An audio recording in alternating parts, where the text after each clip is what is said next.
Hello Cancer, and welcome to the Plaid Oracle. And welcome to the Eclipse space where we are. You'll see that the reading looks a bit different. If you haven't watched any of the previous Eclipse readings, I will expound a little bit as I go. It is a message that the fairies are involved in and wanted to bring to your attention. And your reading, Cancer, is really good. I like it. I have a Cancer ascendant and I am here for this reading. We begin, the first cards are from the Cantigee Oracle. And yours says, you don't know where you are, but you are free. So this oracle has, each card has quite a bit of stuff in the guidebook. There's sort of a little story, and then there's keynotes and guidance and using it as an icon and a portal and a creative prompt and so on. I'm just going to read you the little story to start with this card. You're traveling through the inky darkness of a grotto. Although it is impossible to discern anything visually within this unlit space, you cannot seem to let go of your reliance on vision.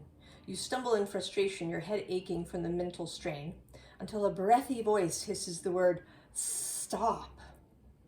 Your body immediately stills as if the command came from your own brain, but it did not. The voice emerged from somewhere just ahead of you near your feet. "Stop trying to see," the voice continues. "Listen for the way out. Feel the changes in the air." Immediately, your hearing, smelling, and feeling senses awaken, and a deep knowing emerges in your body. To further your surrender of sight, you tear off a piece of your shirt and tie it around your head as a blindfold. Your eyes relax. Your ears open further. You hear the voice hiss, "Yes, this is the way." Accompanied by a rhythmic scraping, slithering sound on the ground before you, you feel currents of air swirling toward and past you. Your feet move you toward the sense of moist moss and tender tips of fur. When sounds no longer echo all around you and the air seems to open infinitely in every direction, you know you have emerged from the depths. You don't know where you are, but you are free.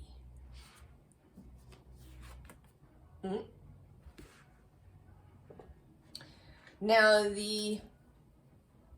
first of all, the snake has been showing up through some of the Eclipse readings and is here again. What does the snake mean to you, I want to ask?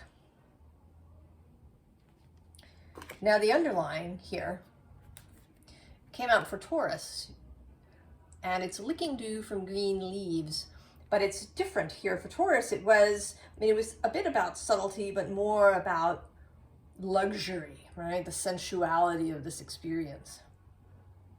But for you, it really is coming through that a sort of really subtle channel, drinking dew from leaves rather than, from a glass full of water.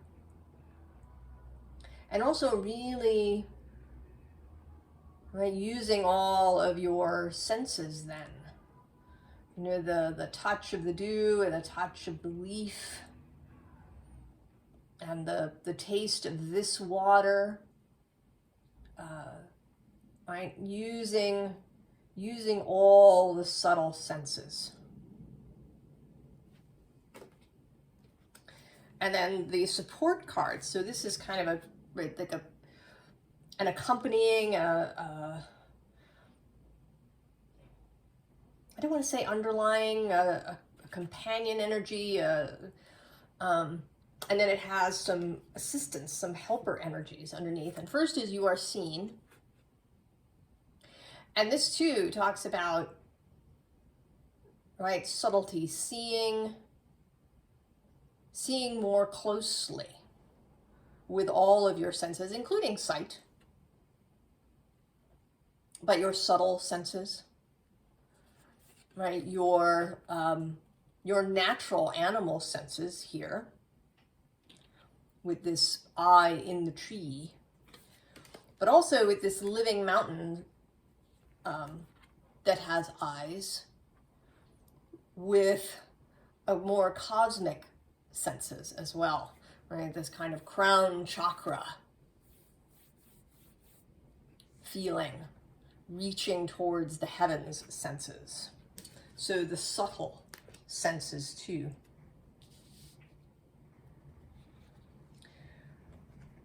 And then the expansion of this idea, we have the void. It says, stop, embrace winter, the great cosmic womb. But I want to say it's about the fact that there isn't a void. You know, I think there's a card in this deck that talks about contemplating the void. And it's the dark solstice sun, which is associated with Cancer because we enter Cancer on the day of the summer solstice. But the thought that popped into my head when I was reading this is that there is no void. There may appear to be no physical stuff somewhere, but there is always something, right? The invisible, the non-physical, the energetic world is here, now, everywhere. It's not over there somewhere. It is here with you now.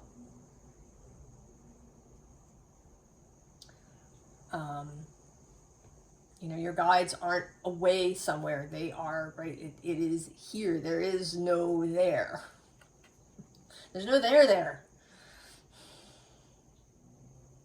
So there is no void in the sense of a void of there being nothingness. And what's being asked here is that you perceive that.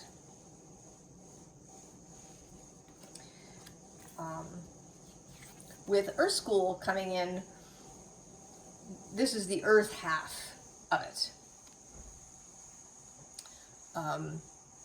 You know, the card says life lessons, soul growth, study, higher learning.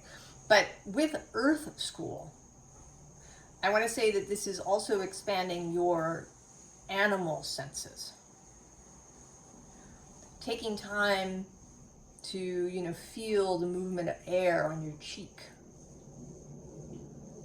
To pause. You know, is it going to rain?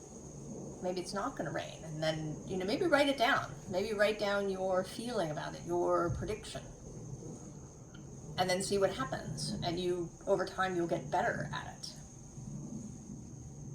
This is part of our ancestral gift. We used to do that all the time. We didn't have the Weather Channel. We paid attention. And it was second nature, you know, we didn't have to, you know, pay really vigilant, hyper attention to it. And we can reclaim that. You know, a sense of direction, knowing which way is north. Looking at whatever stars are available to you. You know, are there animal tracks in your park? Are there animals? Isn't it amazing? You know, in my parks, there are all these, there's muskrats and skunks and raccoons, and they just vanish during the day. Even when there's no leaves on any of the shrubbery, and it seems like you can see everywhere, they're still gone. And on, you know, windy days or rainy days, the birds are also gone. Where do they go? You know, being able to discern those things too. Through practice.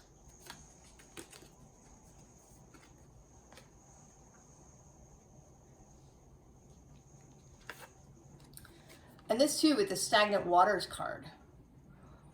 You know, not so much about that, but that she's lying in this pool. And I want to say that she's really feeling into it. Right? That even in a stagnant pool, there are small currents. There's the movement of insects.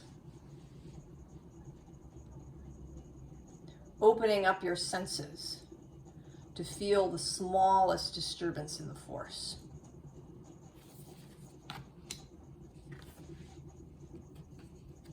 Star Brothers. Horus energy, protection, loyalty, safety, trust. And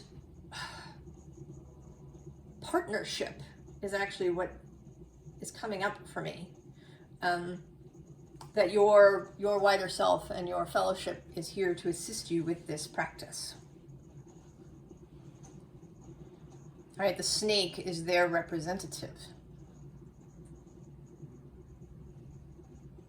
They are absolutely loyal to you.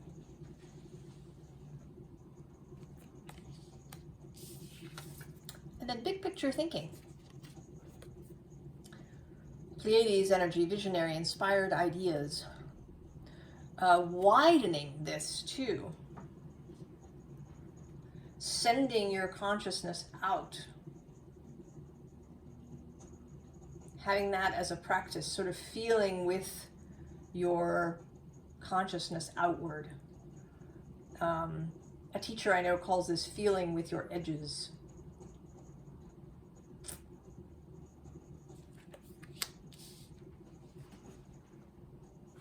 So the top fairy card for you is Leste, Moon's daughter. How appropriate is that? You are Moon's child. So I'm going to read you a little bit of her.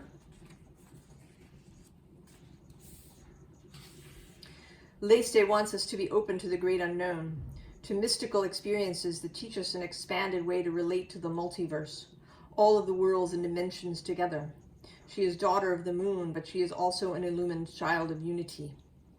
Leste hopes you will reach for your higher self, your not realized cosmic wisdom. You know far more than you know you know. Yes. Now her helpers are, first of all, the maiden, who is youthful, has beginner's mind, is open to new information, to new perspectives, to seeing newly. There's a book called Mindfulness, and it's not about the Buddhist concept, but mindfulness as opposed to mindlessness. And it's written by a psychologist whose name completely escapes me in this moment. I will put it in the description. And she talks about training yourself to see things newly.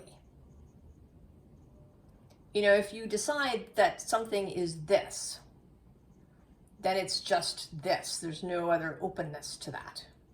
So one of the practices she suggests is to notice 3 new things about your nearest and dearest people. You know, maybe the person you live with, or a coworker, or maybe the place where you live, your own living space, your own neighborhood. Notice 3 new things as often as you can.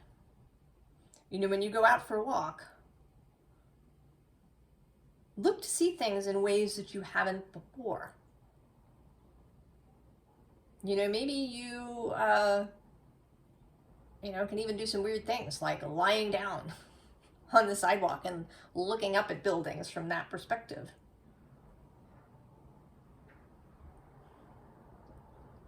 Right? Finding new ways to see.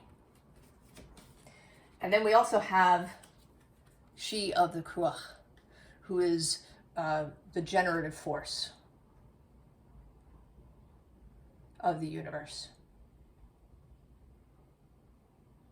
The cup that overflows.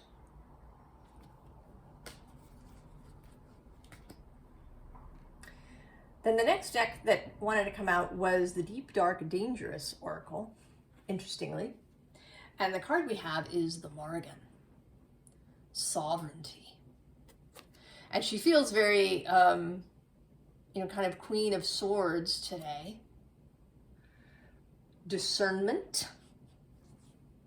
What is for you and what is not. It is true that when you start to open yourself up as a receiver, there may be all kinds of things that show up. And not all of them are for you. You can see things, but not pick them up. Not everything is for you to pick up.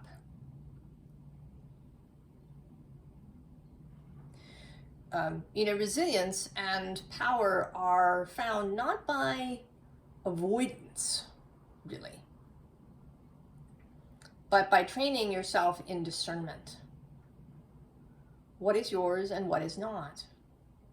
What can you just leave there? Right? To be able to encounter something that might be difficult, might have some triggery aspects, and to leave it alone. And interestingly, her helper is the Eos She, disconnection.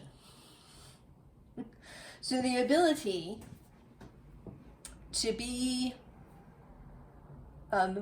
disinterested, right? To be a disinterested party, right? It means that you're not partisan, you don't put your skin in the game. You don't cling to things. You don't form an attachment to everything that you encounter.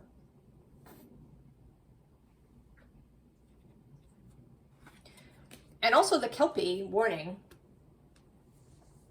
So, heeding your own warning systems. This is not for me. The most aligned life is going to include contrasting experiences,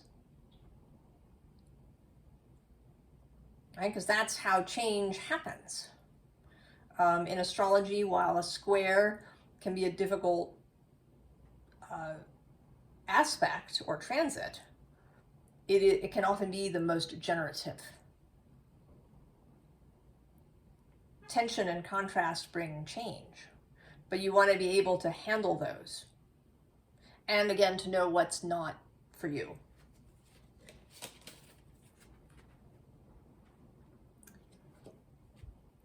And then we have the 10 of Tentacles, the 10 of Cups, the rainbow. Right? A beautiful life, an emotionally fulfilling life that's found through this openness, through this ability to really feel your way through the world, Cancer.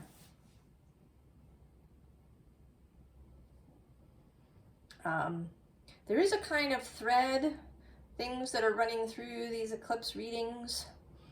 Aries was about acquiring a new skill that maybe Aries didn't know they had.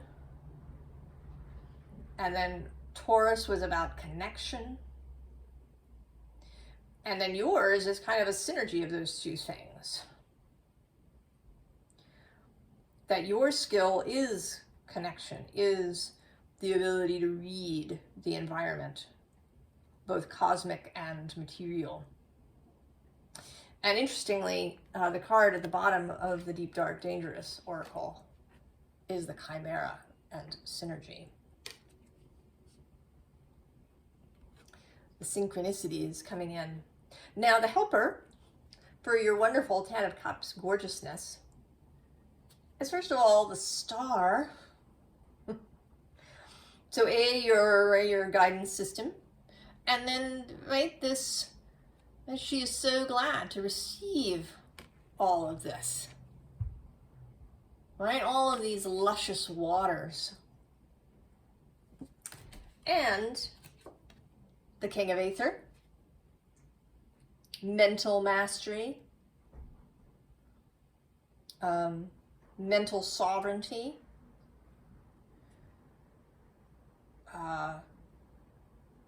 really, right, knowing what you know and being able to engage with others without losing your cool, disinterested. And also, I just saw the Hanged Man, right? The alternative viewpoint.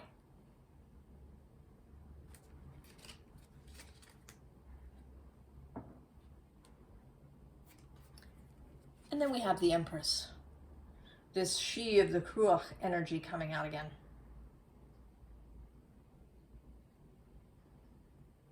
an understanding of what the universe really is. That it's this expansive cornucopia.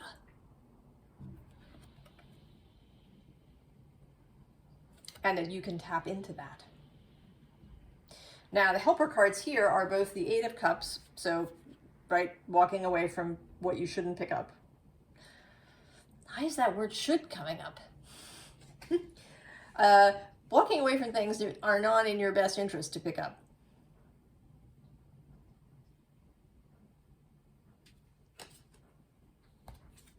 And then the Eight of Pentacles, and I want to say here, really focusing on the things that are in your best interest.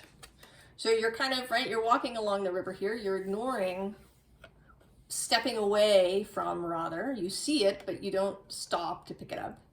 And then when you encounter something that is for you, that sets off all your, this is wonderful alarms, right, that lights up your star, then you stop and really engage with it.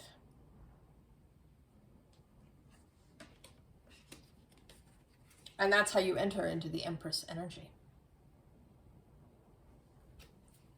And interestingly, there's a third eight. The Eight of Swords coming out. So remembering that you don't have to stay here. That you can, right? She can just step out.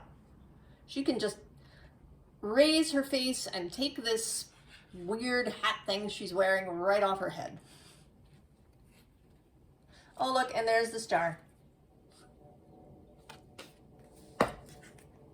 Showing up again. First fairy card, the Singer of Healing. Of course. That is a Cancer word. In my personal lexicon, Cancer is the well. The healing well, the well that quenches your thirst.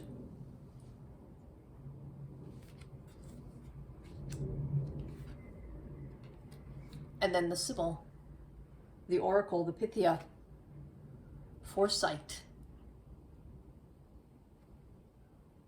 And not really, really far into the future. I personally am not in favor of trying to see really far into the future. I think we should choose our future. And really what we're feeling ahead for is energies. Where is the energy flowing now? Right? If I stay on the course that I am, where is it likely to lead? That's wonderful. I'm going to stick to it. Or, not so much. I'm going to change. I do not believe that the future is set. Yes, certain events were planned out by you when you showed up here, but nothing was written in stone.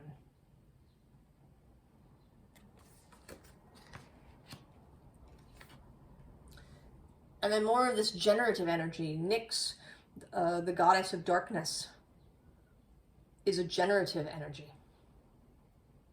Creation.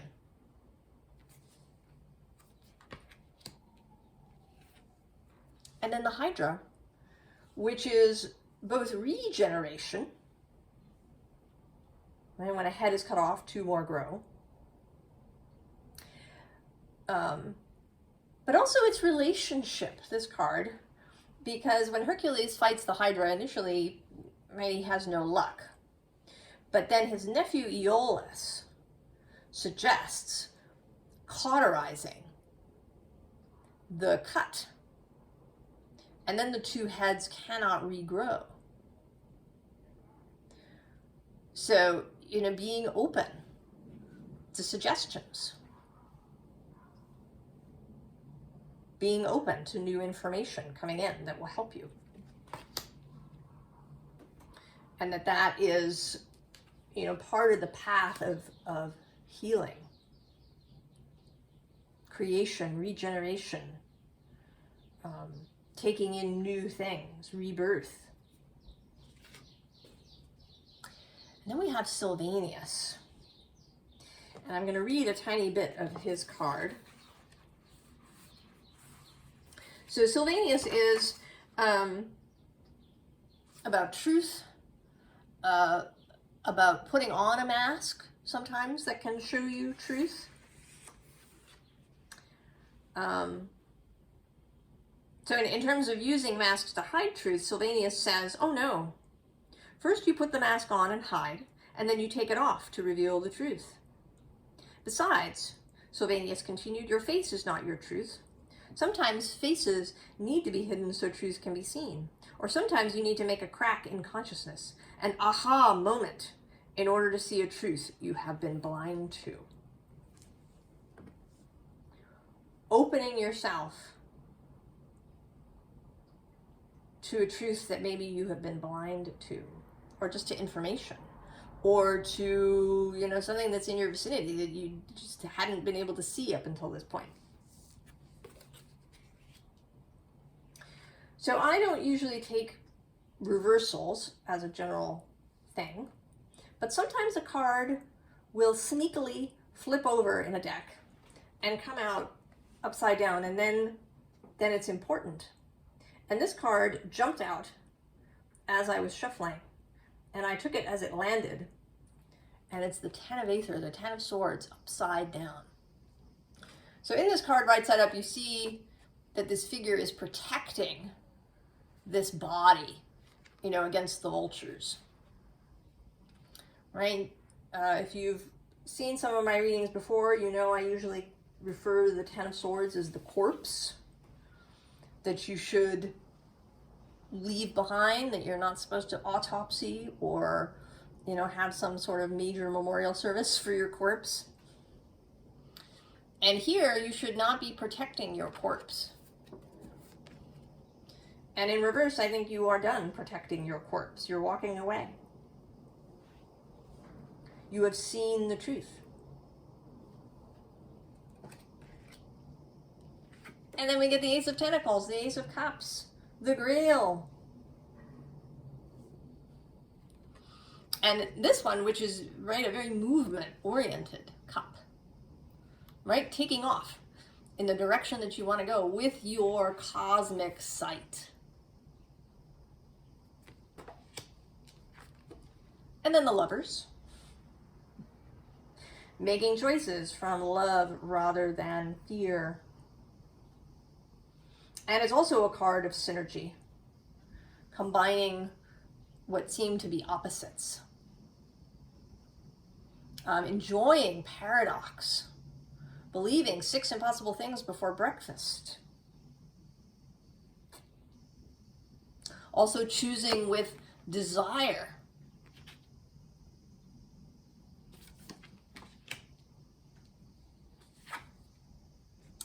The Topsy-Turvets.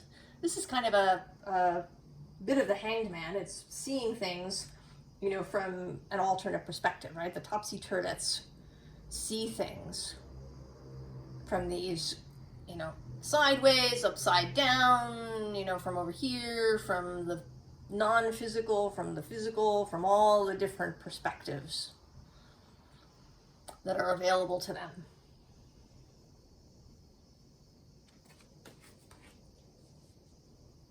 And also in all of those different ways, right? The subtle senses, your psychic sense, your telepathy, your also your sense of smell and your sense of hearing, your ability to sense where north is, seeing from all of these different perspectives.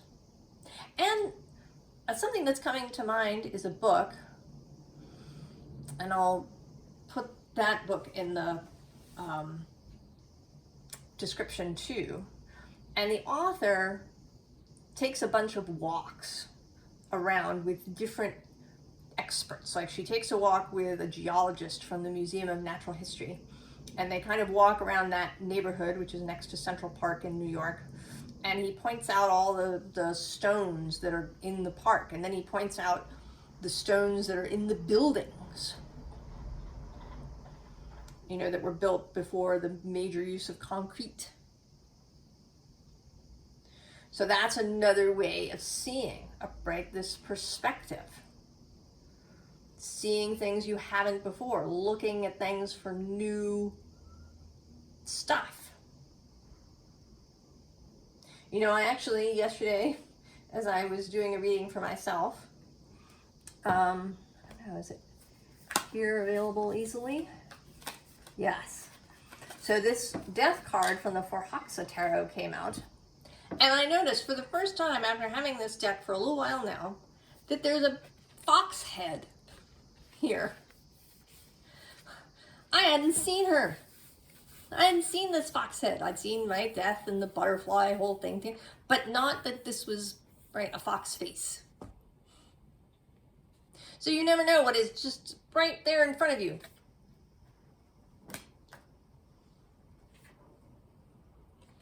King of Wands. He's a really open king. He's open to inspiration. Now he knows he's gonna, you know, he's not gonna rush out. When the inspiration arrives, he's gonna take a good look at it. And if it's for him, then he's gonna move decisively, clearly. He knows what's for him and what is not. He can see all of the things without getting caught up. And then the moon. You know, this card is associated with Pisces normally, but when it comes out in a Cancer reading, it is, of course, you, Cancer. You are guided by the moon. The moon is your planet. So allowing yourself to be guided by the moon, by your feeling. And that shows up here, too. I'm seeing this Two of Swords card as having, right, like the moon is here in her head.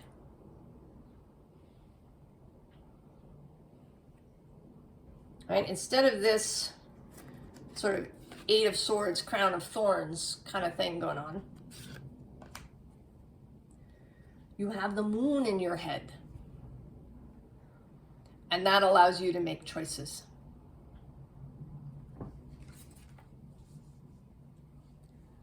So Cancer, I've been pulling some last cards at each reading, so we're going to do that for you. And what wants to show up for you? Which deck?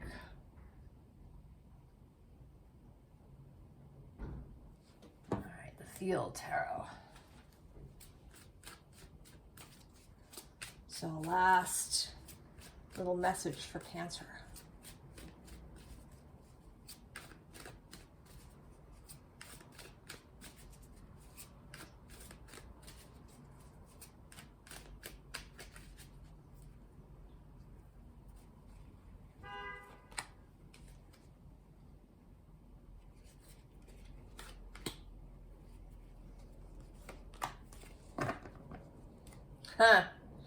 On the bottom, we have the Ace of Discs, wealth, supported by the universe and justice.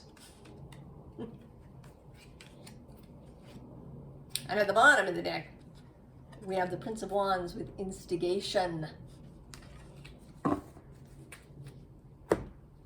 And then these three cards are,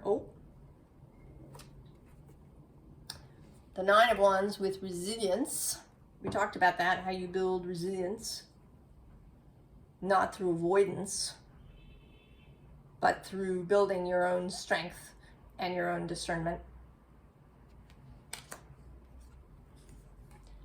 Then the King of Wands repeating here with leadership, leading yourself, showing up as an example of leadership for others.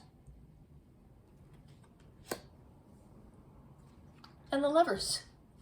The